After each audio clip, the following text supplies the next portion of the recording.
Good morning to all of you. आज class start करने से पहले आप लोगों को एक इन्फॉर्मेशन दे देते हैं आपके एग्ज़ाम्स के रिगार्डिंग। बहुत से बच्चे पूछ रहे थे कि मैम स्टार्ट कब होंगे, सर कब से एग्ज़ाम स्टार्ट हैं। तो 24 अगस्त जो कि डेट है वो डिसाइड करी गई स्कूल की तरफ से आपके एग्ज़ाम के लिए। 24 अगस्त के बाद से आपके एग्ज़ाम जो है स्टार्ट हो जाएंगे। सिलेबस जो है आपको जितना भी चैप्टर पढ़ा दिए गए हैं वही आपका सिलेबस रहेगा। एग्ज़ाम का पैटर्न जो है 50 मार्क्स का आपका एग्ज़ाम रहेगा, जिसमें से 25 मार्क्स ऑब्जेक्टिव क्वेश्चंस के रहेंगे एंड 25 मार्क्स जो हैं वो सब्जेक्टिव के रहेंगे। एंड अभी टीचर्स में डिस्कशन चल रहा है कि हम लोग 10 मार्क्स जो हैं वो आपके कॉपी करेक्शन, क्योंकि बहुत से बच्चों ने अभी भी कॉपी जो है वो वर्क कंप्लीट करके नहीं शो करी है, तो कॉपी करेक्शन के भी 10 मार्क्स एग्ज़ाम में इंक्लूड करेंगे हम लोग। अभी डिस्कशन चल रहा है। तो ये आपकी एग्ज़ाम से रिलेटेड न्यूज़ है। एंड अब आते हैं आपके सिलेबस पे। जो बच्चे पहले से ही क्लास अटेंड कर रहे थे उनका सिलेबस कंप्लीट होगा। वीडियोस जो हैं उनके पास हैं, नहीं है तो यूट्यूब पर जिन चैप्टर्स के एक्सप्लेनेशन पड़े हुए हैं आप उनको रिवाइज़ करिए उन एक्सप्लेनेशन के थ्रू। अगर बुक्स नहीं है तो जो नोट्स आपको सेंड किए गए हैं उन्हीं नोट्स को आप अपनी कॉपी में लिख करके उससे आप अपने एग्ज़ाम के लिए प्रिपेयर कर सकते हैं। जो बच्चे न्यू हैं उनको मंडे तक मैं ट्राई करूंगा, या बाकी टीचर्स भी, जो पुराना आपका सिलेबस रह गया है, जो जिन बच्चों की क्लास नहीं अटेंड हो पाई थी अप्रैल और मई में, तो उनको वो सिलेबस की PDF सेंड कर दी जाएंगी, तो उससे वो अपना वर्क कंप्लीट कर सकते हैं। उसके लिए आपको बिल्कुल परेशान होने की ज़रूरत नहीं है। लेकिन मेन प्रॉब्लम है आपको अपने चैप्टर्स रिवाइज़ करने की। तो प्लीज़ अपने चैप्टर्स जो हैं वो स्टार्ट कर दो रिवाइज़ करना। कोई भी अगर आपको डाउट है किसी भी सब्जेक्ट में तो आप उस पर्टिकुलर टीचर से अपने डाउट्स क्लियर कर सकते हो, लेकिन वो डाउट्स तभी क्लियर करे जाएंगे जब आप पहले से ही प्रिपेयर हो गए, पहले से ही आपने वीडियोस देखे होंगे, आपने पढ़ा होगा। ओके, अब स्टार्ट करते हैं हम। हमारा जो लास्ट टॉपिक था, लास्ट एक्सप्लेनेशन, उसमें हमने लास्ट में नोमेनक्लेचर ऑफ एल्किल अमीन्स यानी कि एल्किल अमीन के नामकरण की पद्धति, इससे जुड़े कुछ नियम पढ़े थे। आज हम पढ़ेंगे आइसोमेरिज्म इन एल्किल अमीन, जिसे हम हिंदी में कहते हैं समावयवता। आइसोमेरिज्म जो कि 11th क्लास का टॉपिक है, लेकिन मैं यहाँ पर एक लाइन में इसको एक्सप्लेन करता हूँ कि आइसोमेरिज्म का मतलब क्या होता है। आइसोमेरिज्म का मतलब होता है कि जब आपके जो कंपाउंड्स हैं, जो मॉलिक्यूल्स हैं, एक से ज़्यादा मॉलिक्यूल्स ऐसे हैं जिनका जो मॉलिक्यूलर फॉर्मूला है वो तो सेम हो, यानी कि उसमें जो एटम्स प्रेजेंट हैं, जितने भी परमाणु उपयोग में आ रहे हैं वो समान हो। कार्बन का एक हो, हाइड्रोजन का एक, ऑक्सीजन का एक, जिस तरह से भी है, आपके नंबर ऑफ एटम्स यानी कि परमाणुओं की संख्या समान हो, लेकिन मॉलिक्यूल का जो स्ट्रक्चर हो यानी कि जो अणु होते हैं उनकी संरचना अगर भिन्न भिन्न प्रकार की हो, तो ऐसे कंपाउंड्स को, ऐसे यौगिकों को आइसोमर्स कहा जाता है, यानी कि समावयवी कहा जाता है। और उनकी ये जो प्रोसेस होती है, उनकी जो ये प्रॉपर्टी होती है आइसोमेरिज्म, उसको आइसोमेरिज्म यानी कि समावयवता कहा जाता है। आसान शब्दों में बस इतना समझना है कि आइसोमेरिज्म का मतलब होता है कि जब कोई दो या दो से ज़्यादा कंपाउंड का मॉलिक्यूलर फॉर्मूला सेम हो बट उनका स्ट्रक्चरल फॉर्मूला डिफरेंट हो। दो या दो से अधिक अणुओं का जो अणु सूत्र है वो समान हो, किंतु उनकी जो संरचना है वो अगर अलग अलग हो, तो हम इस प्रक्रिया को समावयवता यानी कि आइसोमेरिज्म कहते हैं।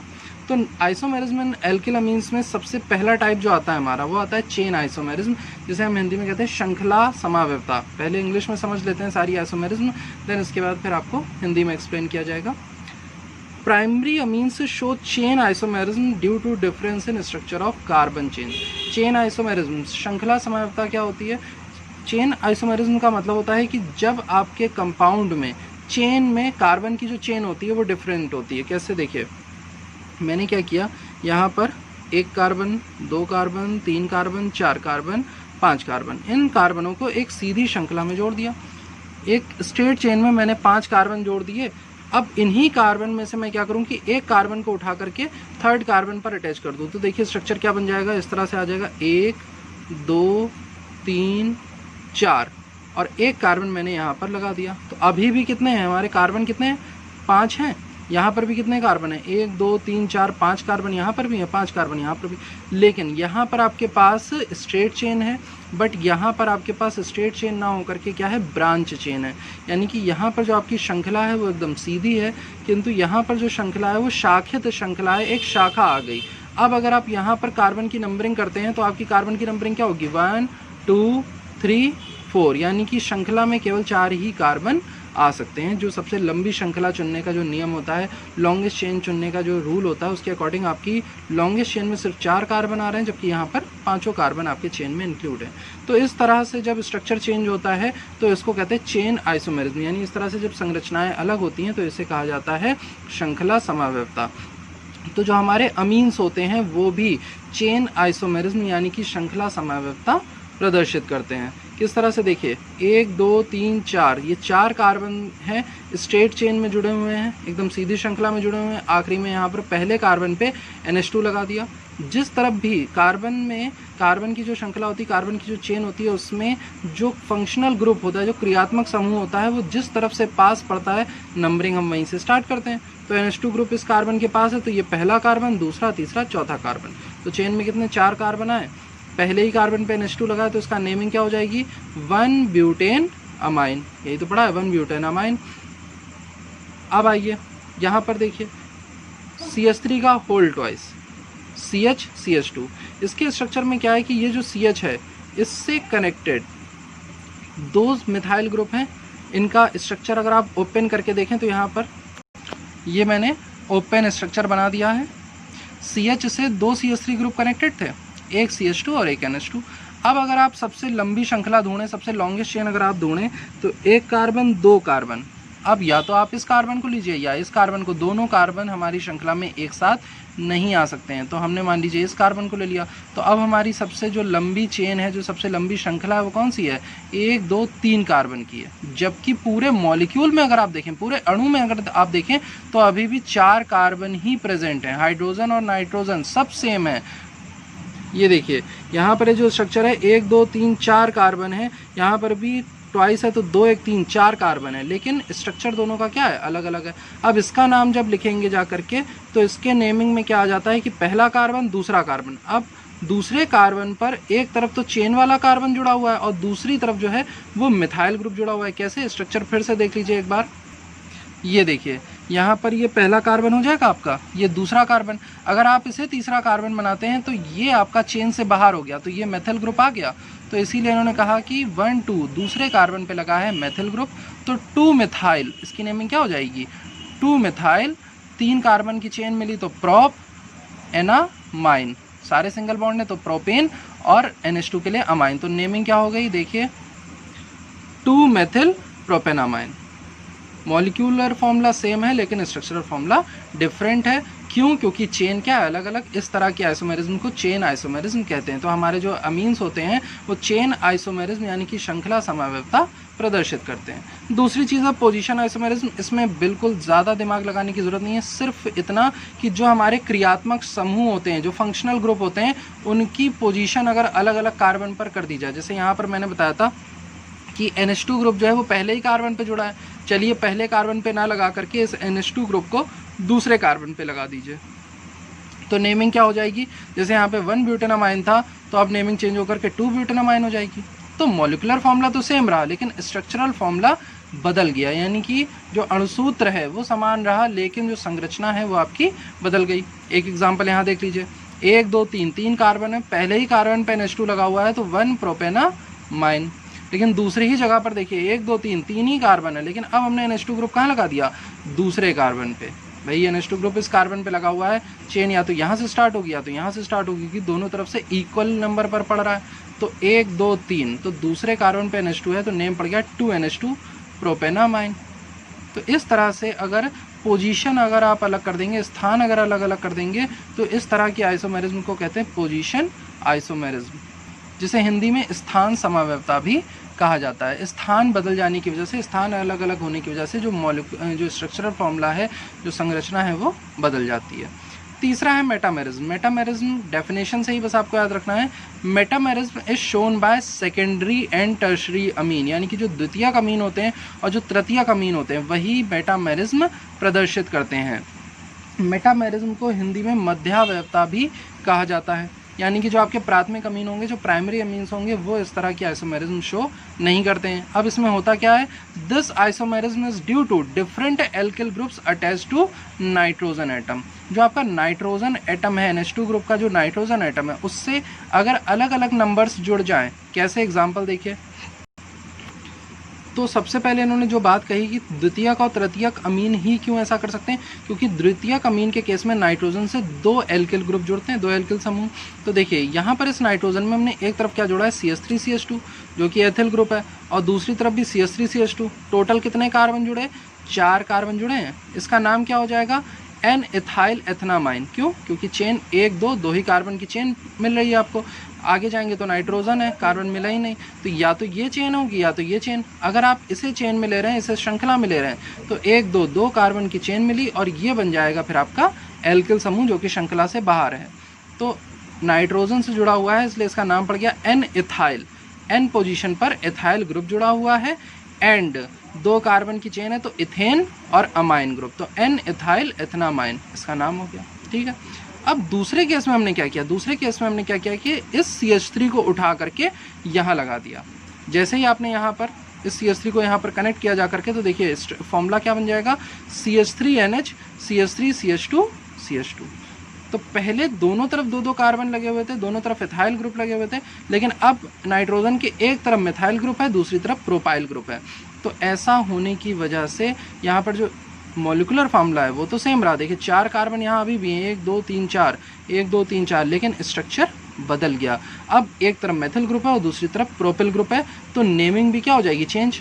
अब 1 2 3 कार्बन की सबसे लंबी श्रृंखला मिल रही है, पहले 2 ही की मिल पा रही थी, तो अब इसका नाम क्या हो जाएगा, N से जुड़ा हुआ है मेथिल ग्रुप, तो N मिथाइल, और पहले ही कार्बन पर अमीन है तो N मिथाइल प्रोपेनामाइन, ये इसकी नेमिंग हो गई। तो इस तरह से यहाँ पर आप देख सकते हैं कि नाइट्रोजन एटम के दोनों तरफ जो एल्किल समूह, जो एल्किल ग्रुप है, उसमें डिफरेंस होने की वजह से, उसमें अंतर होने की वजह से यहाँ पर जो संरचना है वो बदल गई, जो स्ट्रक्चर है वो चेंज हो गया, लेकिन मॉलिक्यूलर फॉर्मूला आपका सेम रहा। इस तरह की समावयवता को, इस तरह की आइसोमेरिज्म को मेटामेरिज्म या मध्यावयवता कहते हैं। प्रदर्शित कौन करते हैं, केवल सेकेंडरी और टर्शियरी अमीन यानी कि द्वितीयक व तृतीयक अमीन ही इन्हें प्रदर्शित करते हैं। चौथी आती है फंक्शनल आइसोमेरिज्म। ये क्या है, primary secondary and tertiary amines of same molecular formula are functional group isomers of each other. Primary secondary और टर्शियरी अमीन, अगर आप देखें प्राइमरी अमीन में NH2 लगता है, जबकि सेकेंडरी अमीन में NH लगता है, और टर्शियरी अमीन में सिर्फ N लगता है, NH2 NH N, लेकिन तीनों हैं क्या, अमीन है, लेकिन तीनों में जो फंक्शनल ग्रुप है, जो क्रियात्मक समूह है, वो क्या है, अलग अलग है। और इसके अलग अलग होने की वजह से ही ये तीनों आपस में एक दूसरे के क्या कहलाते हैं, फंक्शनल आइसोमर्स यानी कि क्रियात्मक समावयवी कहलाते हैं। और इस प्रक्रिया को फंक्शनल आइसोमेरिज्म यानी कि क्रियात्मक समावयवता कहते हैं। एग्जाम्पल देख लीजिए, यहाँ पर हमने लिया है C3H9N। C3H9N ये सिर्फ एम्पेरिकल फॉर्मूला है, इसका एक अणुसूत्र है, लेकिन इससे मॉलिक्यूल आप अलग अलग बना सकते हैं। देखिए पहले केस में हमने क्या करा, NH2 ग्रुप लगा दिया, और NH2 ग्रुप से हमने एक स्ट्रेट चेन 3 कार्बन की जोड़ दी। भाई 3 ही कार्बन थे, 3 कार्बन की स्ट्रेट चेन जोड़ी, तो ये प्राइमरी अमीन है, प्राथमिक अमीन है। इसका नाम क्या हो जाएगा, 1 प्रोपेनामाइन। पहले ही कार्बन पे अमाइन ग्रुप जुड़ा हुआ है तो 1 प्रोपेनामाइन। दूसरी कंडीशन में हमने क्या किया, NH2 की जगह NH कर दिया, और इसके एक तरफ एक एल्किल ग्रुप, दूसरी तरफ दूसरा एल्किल ग्रुप लगा दिया, क्योंकि सेकेंडरी अमीन, द्वितीयक अमीन में 2 तरफ जो होते हैं एल्किल समूह लगे होते हैं। तो यहाँ लग गया मेथिल, यहाँ लग गया एथिल, तो अब इसका नाम क्या हो जाएगा, अभी आप पढ़ के आ रहे हैं, एथिल मेथिल अमीन, एथिल मेथिल अमीन। या आप इसको मिथाइल एन मिथाइल एथनामाइन भी कह सकते हैं। भाई एन मिथाइल एथेन अमाइन, ये भी इसका नाम हो सकता है, लेकिन ये सेकेंड डिग्री अमीन है। तीसरी कंडीशन में आइए, तीसरी कंडीशन में हमने क्या किया कि N से हमने 3 तरफ एल्किल ग्रुप जोड़ दिया। देखिए मॉलिक्यूलर फॉर्मूला आप जब चेक करेंगे तो तीनों का सेम आएगा, same number of carbon, same number of hydrogen, same number of nitrogen तीनों में प्रेजेंट होंगे। लेकिन यहाँ पर फंक्शनल ग्रुप NH2 है, यहाँ NH है और यहाँ सिर्फ N है। ये तीनों ही अमीन हैं, लेकिन क्रियात्मक समूह अलग अलग होने की वजह से इन्हें हम क्या कहेंगे, एक दूसरे के क्रियात्मक समावयवी यानी कि फंक्शनल आइसोमर्स कहेंगे, और इस प्रक्रिया को कहेंगे हम फंक्शनल आइसोमेरिज्म। आई होप कि आपको आइसोमेरिज्म समझ में आ गई होगी, समावयवता अमीन्स की। आपको पूरी आइसोमेरिज्म यानी पढ़ाई, आपको सिर्फ अमीन्स में किस तरह की आइसोमेरिज्म पाई जाती हैं। तो ये क्वेश्चन भी कभी कभी आपसे पूछ लेता है बोर्ड में कि show the types of isomerism in amines, amines में पाई जाने वाली समव्यवस्था की व्याख्या करिए एक एक उदाहरण के साथ। तो ये टॉपिक आप जो है अगर नहीं समझ में आया तो आप रिपीट करके भी इसे देख लेंगे। वैसे तो मैंने इंग्लिश में भी हिंदी ट्रांसलेशन में समझा दिया था बच्चों को बीच बीच में, लेकिन अगर कोई प्रॉब्लम है तो एक बार हिंदी में देख लेते हैं समव्यवस्था। एल्किल अमीनों में समव्यवस्था, क्विक रिवीजन। तो सबसे पहली हमारी समव्यवस्था है श्रृंखला समव्यवस्था। क्या होती है?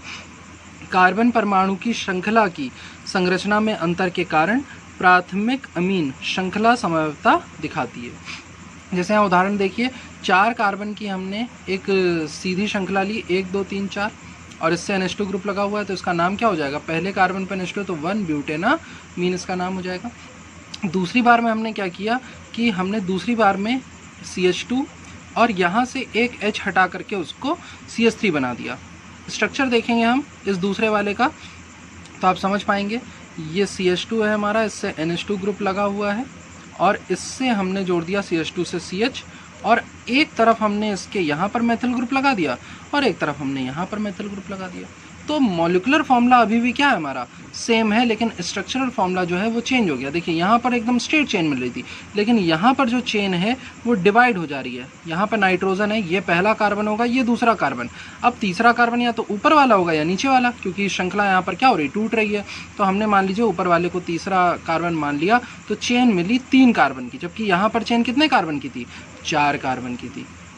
तो इसी तरह के जो हमारे अंतर आता है संरचना में, जो चेंज आता है स्ट्रक्चर में, इसको ही कहते हैं श्रृंखला समव्यवस्था। कि मॉलिक्यूलर फॉर्मूला सेम रहे लेकिन चेन का स्ट्रक्चर जो है, श्रृंखला का जो संरचना है श्रृंखला की, वो बदल जाए, तो इस तरह की समव्यवस्था को श्रृंखला समव्यवस्था कहते हैं। दूसरा स्थान समव्यवस्था। स्थान समव्यवस्था में आपको बताया गया कि जो अमीन ग्रुप जुड़ा हुआ है, जो NH2 ग्रुप जुड़ा हुआ है, ये आपके पास 3 कार्बन आप देख रहे हैं, आपने यहाँ पर क्या किया, पहले ही कार्बन पर NH2 ग्रुप लगा दिया, तो इसका नाम 1 प्रोपेनामाइन है। लेकिन अगले ही पल आपने क्या किया, NH2 ग्रुप यहाँ से हटा करके दूसरे कार्बन में लगा दिया। भाई पहले कार्बन पे लगा था, उसकी जगह आपने दूसरे कार्बन पे लगा दिया, तो देखिए इसका नाम 2 प्रोपेनामीन आ गया। अब कुछ बच्चे कहेंगे सर तीसरे कार्बन पे क्यों नहीं लगाया? तो उनके लिए आप याद रखिएगा, उनको मैं समझा देता हूँ कि जैसे ही आप इस NH2 ग्रुप को यहाँ इस कार्बन पर लगाएंगे तो यही कार्बन आपका पहला कार्बन हो जाएगा, क्योंकि हमने कहा है जहाँ से क्रियात्मक समूह पास होता है नंबरिंग वहीं से स्टार्ट होती है। यहाँ लगा था तो हमने नंबरिंग यहाँ से स्टार्ट करी 1 2 3, यहाँ पर बीच में दोनों तरफ से बराबर था तो भी नंबरिंग सेम रही 1 2 3। लेकिन जैसे ही आप अगले पल NH2 ग्रुप को इस कार्बन पे लगाएंगे तो ये कार्बन तीसरा नहीं रह जाएगा, फिर ये पहला कार्बन बन जाएगा, तो नेमिंग सेम रहेगी 1 प्रोपेनामीन। इसलिए ही यहाँ पर 2 समावयवी पॉसिबल हो पाए हैं, 2 ही इसके समावयवी, स्थान समावयवी हो सकते हैं। तो स्थान बदल जाने की वजह से, क्योंकि संरचना बदल रही है, इसलिए इस तरह की समव्यवस्था को स्थान समावयवस्था कहते हैं। थर्ड है मध्यावयवस्था। मध्यावयवस्था के लिए आपसे कहा गया कि मध्यावयवस्था केवल और केवल द्वितीयक एवं तृतीयक अमीन ही प्रदर्शित कर सकते हैं, क्योंकि द्वितीयक व तृतीयक अमीन में ही नाइट्रोजन के दोनों साइड एल्किल ग्रुप जुड़े होते हैं, जबकि जो प्राथमिक अमीन होती है उस कंडीशन में जो नाइट्रोजन होता है उससे एक सीधी श्रृंखला जुड़ी होती है, तो उसमें दोनों तरफ एल्किल समूह अलग हो ही नहीं सकते। जबकि द्वितीयक और तृतीयक अमीन में अगर आप बात करें तो जैसे कि आपकी द्वितीयक अमीन है, यहाँ पर ये NH ग्रुप लगा होता है, अब इसके एक तरफ यहाँ पर एल्किल समूह लगेगा, एक तरफ यहाँ एल्किल समूह लगेगा। तो पहले कंडीशन में क्या किया, देखिए NH में इधर CH2 CH3 जोड़ दिया, इधर भी CH3 CH2 जोड़ दिया, तो दोनों तरफ एथिल ग्रुप लगा हुआ है, नाम क्या हो जाएगा, N-एथिल एथेनामीन। एक तरफ एथिल ग्रुप है और एक तरफ वो जो है वो श्रृंखला के कार्बन है, तो नाम पड़ जाएगा N-एथिल एथेनामीन। जबकि दूसरी कंडीशन में हमने क्या किया, NH में एक तरफ सिर्फ हमने मेथिल ग्रुप जोड़ा और एक तरफ हमने प्रोपिल ग्रुप जोड़ दिया। अब दोनों में मॉलिक्यूल तो सेम है, मॉलिक्यूलर फॉर्मूला तो सेम है, अणु जो आपकी आणविक संरचना है वो तो समान है। क्यों? देखिए 1 2 3 4 कार्बन, 1 2 3 4 कार्बन, नाइट्रोजन इधर भी एक, नाइट्रोजन इधर भी एक, हाइड्रोजन 3 2 5 1 6 6 2 8 3 11, 3 1 4 4 2 6 6 2 8 3 11, दोनों तरफ 11 हाइड्रोजन, 1 नाइट्रोजन, 4 कार्बन। लेकिन यहाँ पर स्ट्रक्चर क्या है कि NH के दोनों तरफ एथिल ग्रुप जुड़ा हुआ है, यहाँ पर स्ट्रक्चर संरचना क्या है कि NH के एक तरफ मेथिल ग्रुप है और एक तरफ प्रोपिल ग्रुप है, तो नाम इसका नाम क्या हो जाएगा, एन मेथिल 1 प्रोपेनामीन। तो यहाँ पर मध्यावयवता जो है वो प्रदर्शित हो रही है, लेकिन ये जो मध्यावयवता होती है, जो मेटामेरिज्म होती है, वो सिर्फ द्वितीयक व तृतीयक अमीन में ही उपस्थित हो सकती है। क्यों? क्योंकि जो आपके प्राथमिक अमीन होते हैं, जैसे NH2 है, तो इसमें केवल एक ही तरफ एल्किल समूह होता है, दो तरफ नहीं होते हैं, इसलिए उनमें मध्यावयवता नहीं पाई जाती है। नेक्स्ट है क्रियात्मक समवयवता। क्रियात्मक जिसे फंक्शनल आइसोमेरिज्म भी कहते हैं। इसमें क्या होता है, आपने अपने अमीन्स में 3 ग्रुप पढ़े हैं। एक आपने NH2 ग्रुप पढ़ा जो प्राथमिक अमीन होती है, एक आपने NH ग्रुप पढ़ा जो कि आपकी द्वितीयक अमीन है, और एक आपने पढ़ा N तृतीयक अमीन। ठीक है, इसमें क्या होता है, सिर्फ एक एल्किल समूह होता है, इसमें 2 एल्किल समूह होते हैं, जबकि इसमें 3 तरफ से एल्किल समूह जुड़े होते हैं। तो इस तरह की जो समवयवता होती है जिसमें जो हमारे क्रियात्मक समूह हों वो अलग अलग हों, तो इस तरह की समवयवता को क्रियात्मक समवयवता कहते हैं। जबकि जो मॉलिक्यूलर फॉर्मूला है वो तीनों केस में इक्वल रहेगा। देखिए कैसे, यहाँ पर हमने NH2 लगाया हुआ है, काउंट करते हैं कार्बन, हाइड्रोजन और नाइट्रोजन। नाइट्रोजन 1 है, कार्बन 1 2 3, हाइड्रोजन 3 2 5 2 7 2 9। लेकिन ये क्या है, 1 प्रोपेनामीन प्राथमिक अमीन। दूसरे केस में नाइट्रोजन 1, कार्बन 1 2 3, हाइड्रोजन 3 1 4 2 6 3 9। यहाँ पर भी 3 कार्बन 1 नाइट्रोजन 9 हाइड्रोजन, यहाँ पर भी 1 नाइट्रोजन 3 कार्बन और 9 हाइड्रोजन। अब यहाँ और चेक कर लीजिए, तो N1 है, कार्बन दिख रहे होंगे 1 2 3, और H3 S3 S3 3 3 6 3 9। तो तीनों में जो मॉलिक्यूलर फॉर्मूला है, जो आणविक संरचना है, वो क्या है, समान है, लेकिन जो आपकी स्ट्रक्चर है, जो संरचना है, वो तीनों की क्या है, अलग अलग है। तो आपका जो आणविक सूत्र है वो समान है, लेकिन आपकी संरचना अलग अलग होने की वजह से, और क्यों अलग है, क्योंकि तीनों में फंक्शनल ग्रुप जो क्रियात्मक समूह है वो अलग हैं। इस तरह की समवयवता को क्रियात्मक समवयवता तथा इस तरह के यौगिकों को क्रियात्मक समवयवी कहते हैं। तो हमारा जो अमीन है वो 4 तरह की समवयवता प्रदर्शित करता है, 4 तरह की आइसोमेरिज्म शो करता है। चेन आइसोमेरिज्म, श्रृंखला समवयवता, पोजीशन आइसोमेरिज्म, स्थान समवयवता, मेटामेरिज्म मध्यावयवता, और क्रियात्मक समवयवता यानी कि फंक्शनल आइसोमेरिज्म। आइसोमेरिज्म वाला पार्ट अगर किसी को कोई कन्फ्यूज़न हो किसी भी एग्जाम्पल में तो पूछ सकता है, और जो आपका सिलेबस आपको बताया गया है, जितना भी आपको पढ़ा दिया गया है वो आपका सिलेबस रहेगा, तो वो प्रिपेयर करना स्टार्ट कर दीजिए। जो वीडियोज़ आपकी यूट्यूब पे पड़ी हुई हैं वो आप देखना स्टार्ट कर दीजिए। मेटलर्जी चैप्टर हट चुका है सिलेबस से, एंड जो आपका पॉलीमर चैप्टर था वो भी हट चुका है आपका सिलेबस से, तो वो नहीं आएगा, मेटलर्जी नहीं आएगा, और क्या कहते हैं, पॉलीमर नहीं आएगा, and chemistry in everyday life जो मेडिसिन वाला चैप्टर था वो भी नहीं आएगा। Okay class, thank you.